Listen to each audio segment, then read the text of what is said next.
C'est l'été, il fait chaud et t'en peux plus parce que dans ton appart il fait 30 degrés. Tu dis que ce serait pas mal de réfléchir à acheter une petite clim à installer en fixe, mais de suite les budgets ils explosent. J'ai une climatisation réversible qui à l'achat est pas ultra chère à te présenter dans cette vidéo. Je l'ai là, je l'ai pas encore installée, je te la montre, elle est un petit peu lourde. Voici la Air Clima 12 000 de chez Secotech. C'est un bloc de clim qui vient avec son boîtier split que j'ai juste ici, qui est connecté. Donc tu vas pouvoir venir gérer tout ça sur une appli, la domotique. C'est un kiff et de pas venir tout le temps traîner avec une petite télécommande, t'es en dehors de chez toi. Tu peux programmer tout ça depuis ton téléphone, mais bon, on verra ça tout à l'heure une fois qu'on l'aura installé. Je vais faire un petit peu de place. Très satisfaisant. Ce bloc de climatisation split m'a été envoyé par Secotech pour que je teste et je te donne un avis sincère dessus. Pour l'instant, à l'heure actuelle, vu qu'elle n'est pas encore installée, je ne sais pas ce qu'elle vaut. Je vais te donner 2-3 caractéristiques pour que tu t'y retrouves un petit peu mieux en termes de spécificité de clim, mais le premier, c'est son prix, 350 € l'ensemble. Ça comprend la partie split, donc tout le bloc qui est au-dessus, et le compresseur que tu vas venir mettre à l'extérieur de chez toi. Donc tu as ces deux blocs qui sont englobés dans le prix. J'ai vu avec Secotech pour que tu puisses avoir une réduction sur le prix d'achat de n'importe quel appareil électroménager ou autre sur leur site. C'est une réduction de 5% que tu peux appliquer sur tout le site en utilisant le code Technologie et tu peux l'utiliser sur tous les articles que tu veux. Bref, cette Air Clima 12 000 connectée de chez Secotech, c'est le milieu de gamme du modèle Air Clima. T'as des Air Clima 9 000, des Air Clima 12 000 comme celui-là, Air Clima 24 000. Bref, t'as une plage qui monte et qui descend, qui correspond au BTU, en gros la performance, genre le refroidissement. 9 000 c'est moins performant que 12 000, qui est moins performant que 24 000 par exemple. Bref, t'as toutes les différentes gammes qui sont sur le site. Celle qui nous intéresse à l'heure actuelle, c'est la 12 000, qui est censée couvrir une surface de 22 mètres carrés. C'est à peu près la surface d'un salon et c'est censé refroidir jusqu'à 550 mètres cubes d'air par heure, ce qui est plutôt pas mal pour un milieu de gamme. Après, c'est à voir en test, évidemment, le ressenti qu'on a, si ça refroidit vraiment 550 mètres cubes, tu pourras pas le mesurer exactement, mais je te donnerai mon ressenti sur le refroidissement de cette climatisation dans une salle un petit peu plus grande que 22 mètres carrés pour voir si on peut utiliser cette climatisation avec un petit peu plus d'espace. Cette clim, elle utilise un gaz comme toutes les clims qui sont toutes polluantes. Ça, on peut pas passer outre, une climatisation, c'est polluant. Mais il y a différents gaz qui sont équipés dans différentes climatisations. Là, on est sur du gaz R32 qui est beaucoup moins polluant et bien plus performant que d'autres gaz. C'est pour ça que cette climatisation, elle est quand même identifiée A++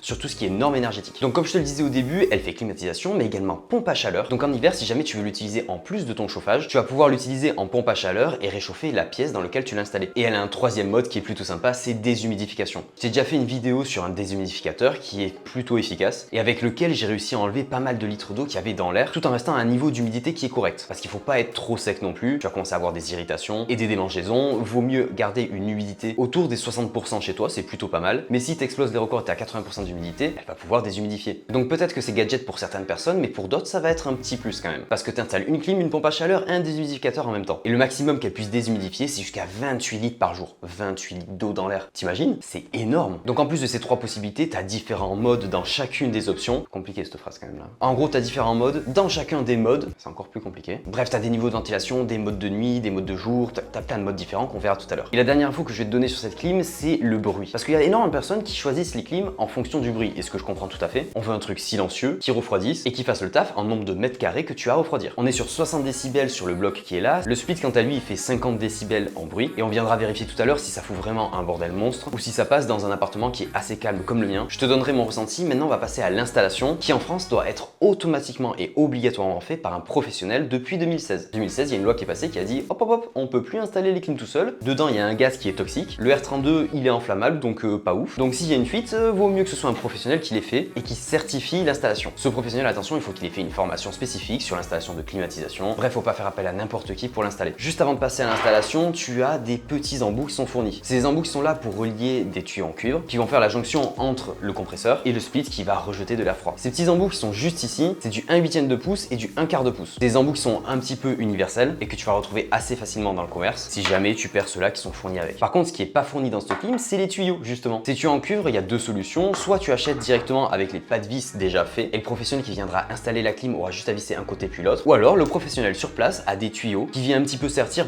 qui vient fixer avec cet embout là, qui est adapté, qui est fait pour cette climatisation. Alors petite parenthèse sur l'installation, si jamais tu achètes une climatisation de la marque Secotech et que tu es domicilié en France, fais attention, les installateurs ne connaissent pas forcément cette marque là et je te conseille d'abord, avant d'acheter la climatisation, de demander aux professionnels qui sont autour de toi s'ils connaissent cette marque là, s'ils peuvent t'installer cette marque là, parce qu'en installant une climatisation, l'installateur certifie la mise en route et le câblage et tout le branchement et donc du coup il devient responsable de l'installation qu'il met en place. Donc il y a énormément d'entreprises qui, ne connaissant pas certains produits, ne veulent pas installer des produits qu'ils ne vendent pas eux. Et moi personnellement, là où j'habite, j'ai eu beaucoup de mal à trouver une personne qui puisse me l'installer. Au final, j'ai trouvé une entreprise qui va me l'installer, mais je te conseille du coup de faire la démarche avant, pas se retrouver comme moi en ayant le produit mais sans avoir d'installateur. C'est con, tu vas te retrouver avec une clim que tu as achetée, que ta clim elle pourrisse pas pendant un mois et demi dans ton salon. comme moi. Bref, je vais faire installer la clim, je vais la tester pendant quelques temps et je te donnerai mon ressenti sur la totalité. Bon, ben je crois que c'est terminé, fini d'installer. Là, bon, je vais te montrer comment ça marche, petit... Non, non, non, non, ne crois pas que c'est moi qui ai installé ça. Bien sûr que non, c'est un professionnel qui l'a fait.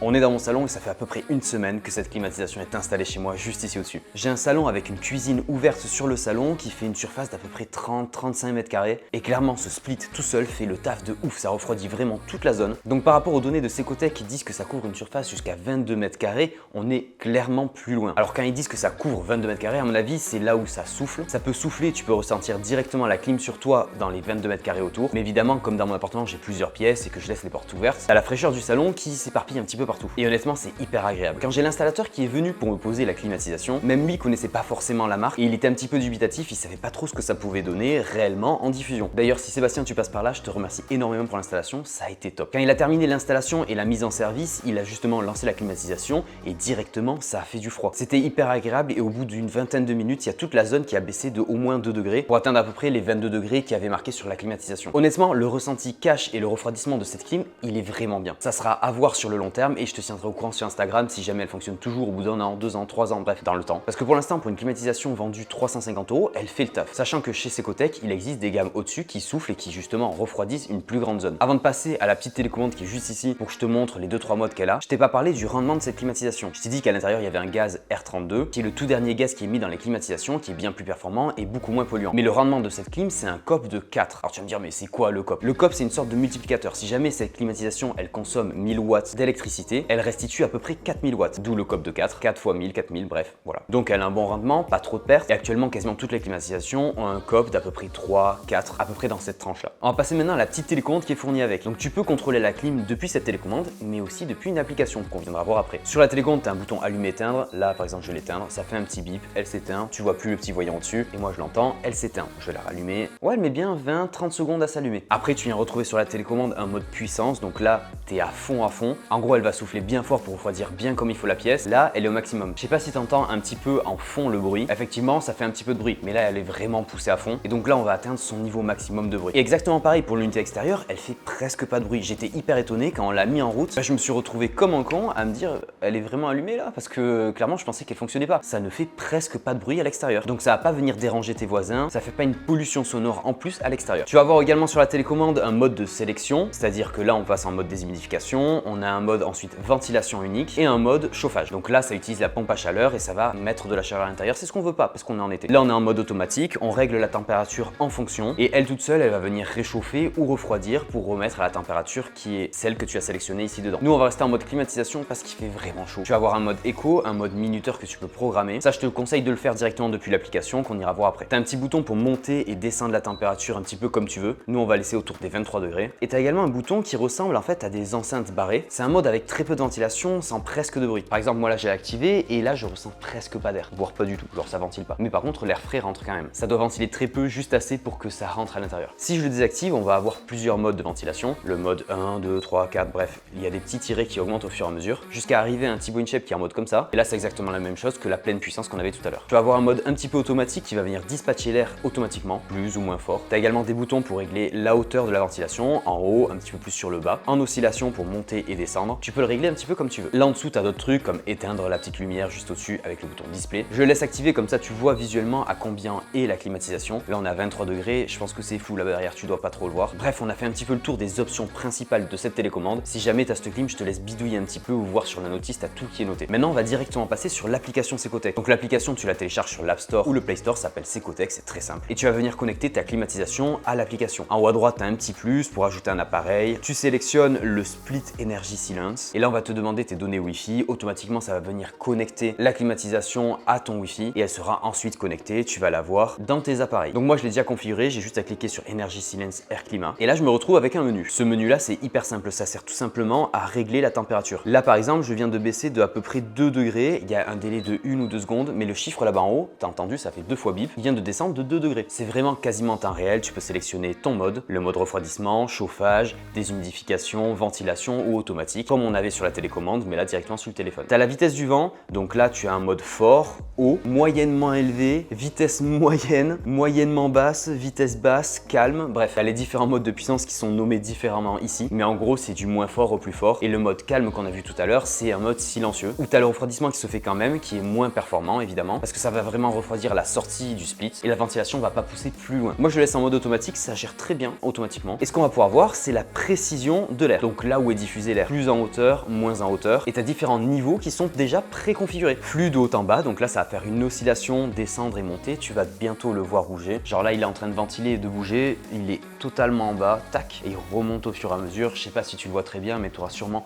des plans de coupe avec l'oscillation qui monte et qui descend. Ça fait bizarre parce que je ressens l'air au niveau de mes jambes dès qu'il est un petit peu en bas, et comme ça tu peux gérer un petit peu le flux de ton air. Moi je vais le mettre en correction vers le haut, ça veut dire que ça va incliner un petit peu vers le haut, mais pas totalement collé tout droit. Tu vas avoir également le flux de gauche à droite, tu le diriges un petit peu comme tu veux. Et sur la page d'accueil où tu as marqué le refroidissement avec les degrés et toutes les options, tu vas avoir justement tout ce que tu as sélectionné. Donc moi il y a le petit logo de ventilation automatique, le souffle dirigé vers la gauche et un petit peu vers le haut. Il y a les trois logos qui sont affichés. Tu as le mode éco, ça consomme moins, tu as le mode sommeil, c'est pour la nuit. Tu as une minuterie, donc du coup c'est la programmation qu'on avait vue tout à l'heure. Et là on va mettre par exemple une minuterie. Cette minuterie, on peut la répéter une fois ou le lundi, le mardi. Tu sélectionnes en fait les jours que tu veux. Moi je vais mettre par exemple qu'aujourd'hui, on est samedi, je vais confirmer. J'ai juste à mettre un horaire, régler la température à peu près, hop là, 23 degrés. En mode refroidissement, la ventilation en automatique. Et je peux même préciser l'inclinaison. Donc là je vais mettre par exemple une oscillation. Et hop, j'ai juste à aller sur sauver. Et donc ça a enregistré cette programmation qu'ils appellent minuterie que je peux activer ou désactiver ensuite. Dans les trois petits points qui sont à droite, tu as plus d'options. Tu as affiché justement le display. Si je le désactive, normalement voilà, ça s'est éteint. Si je le réactive, ça devrait se rallumer. Voilà. Tu as ce qu'ils appellent alarme. Au niveau traduction, c'est pas le top du top, mais en gros, c'est tous les petits bips que tu entends depuis tout à l'heure. Je peux le désactiver. Là, il est désactivé et à chaque fois que j'appuierai sur afficher par exemple, boum,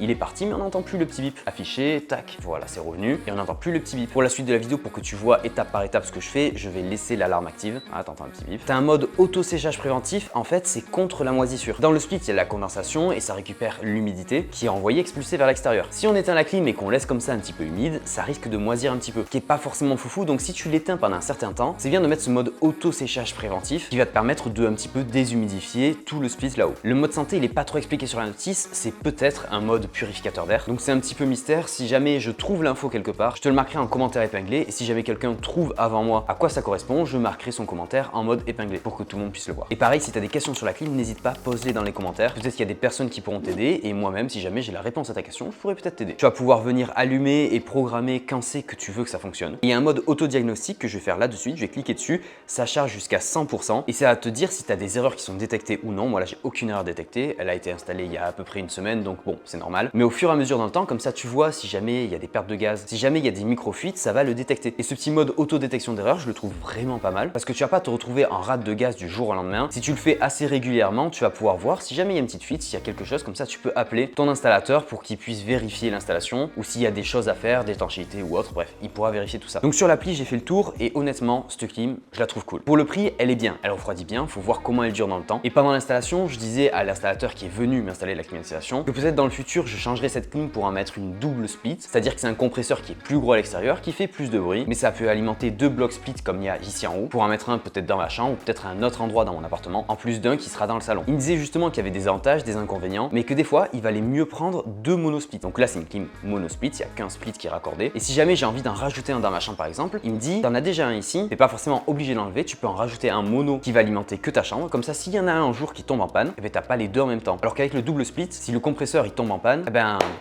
t'as plus de clim. Donc vraiment pas ouf, et c'est vrai que ce qu'il dit c'est pas bête. Et en plus en termes de prix, avec des clims qui sont pas chers comme celle-là par exemple, ça vaudrait limite plus le coup d'acheter deux monosplits et de se les faire accorder. Donc voilà, j'espère que tu pourras y voir un petit peu plus clair sur cette climatisation pas chère de chez Secotech. T'as les liens qui sont en description et oublie pas qu'avec le code TECHNOLOGIE, t'as 5% de réduction sur tout le site. Le seul truc, comme je t'ai dit en France, c'est que les installateurs ne connaissent pas très bien la marque Secotech. Ils ne veulent pas engager leur assurance sur une climatisation qu'ils ne vendent pas et qu'ils ne connaissent pas bien. Les raccords, c'est des raccords standards 3/8e, 1/4 que tu as dans énormément de climatisation et y a rien de compliqué. N'importe quel installateur de climatisation peut installer cette clim. Par contre, il te faut énormément d'outils, je te conseille pas de le faire toi-même. Tu as l'étape évidemment de perçage pour faire passer les tuyaux en cuivre à l'extérieur, le raccord électrique entre le split et le compresseur extérieur, les deux tuyaux d'évacuation d'eau parce qu'effectivement il faut évacuer toute l'eau que produit cette climatisation. D'ailleurs dans mon appart, depuis que j'ai la clim, il y a beaucoup moins d'humidité et ça c'est pas mal du tout. Les installateurs, ils ont également des outils pour mettre sous pression, vérifier qu'il n'y a vraiment aucune fuite, en mettant sous pression avec de l'azote jusqu'à 40 bars, mettre un petit produit sur les tuyaux pour voir s'il n'y a pas de fuite, mais ils ont également des pompes pour après ensuite mettre sous vide. J'ai l'impression de parler d'aliments quand je dis ça, mais en gros, tu retires tout l'air qu'il y a dans les tuyaux pour laisser place au gaz qui se trouve dans le compresseur. Une fois que l'installateur a fait le vide, tu as juste à ouvrir le gaz et laisser le gaz se disperser dans les tuyaux et l'installation est terminée. Tout ça, c'est des étapes qui sont vraiment précises, qu'il faut pas se foirer parce que sinon tu as un gaz qui est polluant qui sort à l'extérieur, qui va venir te trouver la couche d'ozone, donc vraiment pas ouf pour l'écologie. Donc c'est pour ça que je te conseille pas forcément d'installer ta climatisation tout seul, et en plus c'est interdit en France depuis 2016, donc